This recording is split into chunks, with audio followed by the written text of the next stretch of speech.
Let's talk about Venus, the planet of love, money, beauty, harmony, peace, all the good things. Lovely, lovely, lovely.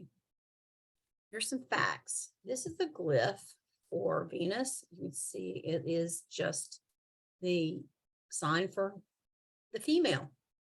Venus is the second planet from the sun. It's the third brightest object in the Earth sky after the sun and the moon. Venus is sometimes referred to as the sister planet to Earth. Venus is also the closest planet to Earth. The surface of Venus is hidden by a dense layer of sulfuric acid. Venus is named from the Roman goddess of love and beauty.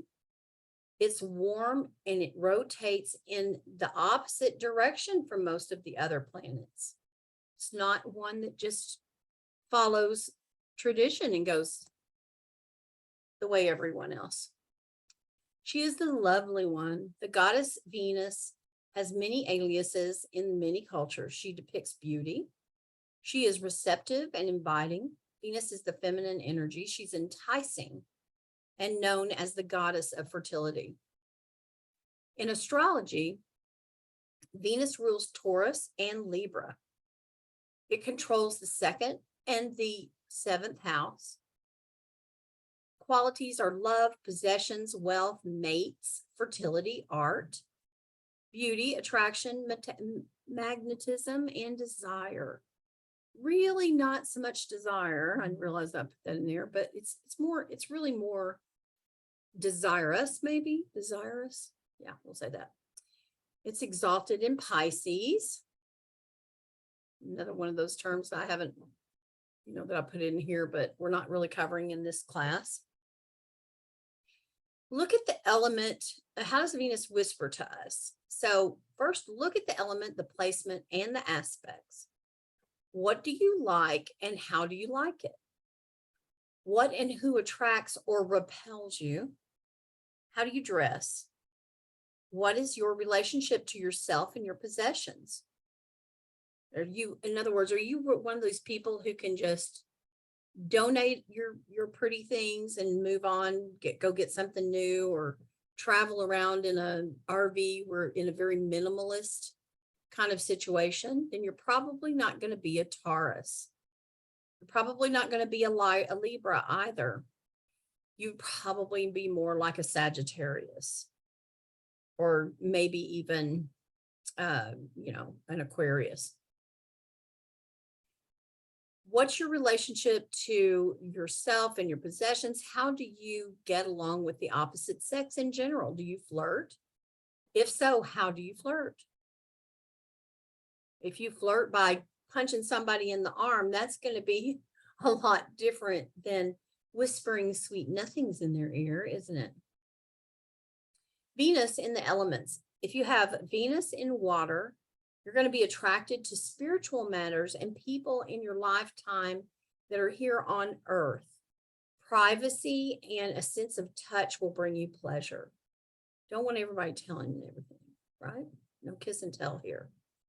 Earth, you'll need to be smart, talkative. You'll need to have a smart, talkative partner, and you'll need to be a smart, talkative partner. Someone who stimulates. You will be attracted to books and education. You may talk while having sex, love freshness and innovative technologies. Okay. Earth, money, finances, counting beans is just pure love for you. Stable relationships make you feel comfortable. You don't mind like getting into a rut with a relationship. That's not going to bother you like it does some people. You will look for someone that has drive, is loyal and consistent to partner with. You don't want somebody that's going to be one way one day and one way the other. You want to know what's coming if you're Earth. Fire, you need that action and adrenaline going in a relationship. You'll be attracted to someone's physical prowess and their sense of adventure. You'll likely pick a partner that is a challenge to you, and you will picking a bad boy, something like that. And you will be a challenge for them as well. you will certainly be attracted to the finer things in life. So I can just speak about myself. My Venus is in Cancer, and it's 3 degrees from my midheaven. So midheaven is a rather spiritual place because it's what we aspire to be, right? So I can absolutely tell you that if my husband and I did not have a spiritual connection, we would not have made it if we didn't have that in common. That's probably the best part of our relationship. So it's very, very, very, very true about these elements. So I would ask you to please look and see if you can't find other people and identify Venus in their charts. First start with you, of course. Venus in the first house, you're physically beautiful. You might not always feel it or know it though. Second house, you love nature, good food, and music is really what gets you going. Same song over and over. It doesn't matter, just music. Really love music. Third house, you have your mind is popping. And if you can get somebody to talk to you about, some little, I don't know, trivia or whatever, that is the way to your heart. Home and family for the fourth house, that is very important to you. That's what you love the most. Fifth house, taking care of others, your lovers, and specifically your children or children of any kind. That's a calling for you. And sixth house, details, perfection, organizing, that is an aphrodisiac. Seventh house, relationships come very easy for you. The other person is very attracted to you. So that's going to be just a no-brainer. Eighth house has a proclivity to very intense sexual relationships and rather secretive, things that we kind of want to keep in the closet. Ninth, maybe fetishes. Ninth house, your love is for education, travel, and religion. 10th house, career and work, is the way you spread the love, and you love that over your relationship with your family. It's just who you are. So you have to really remember when you have that. And I have a 10th house Venus, and I am very driven from a work standpoint.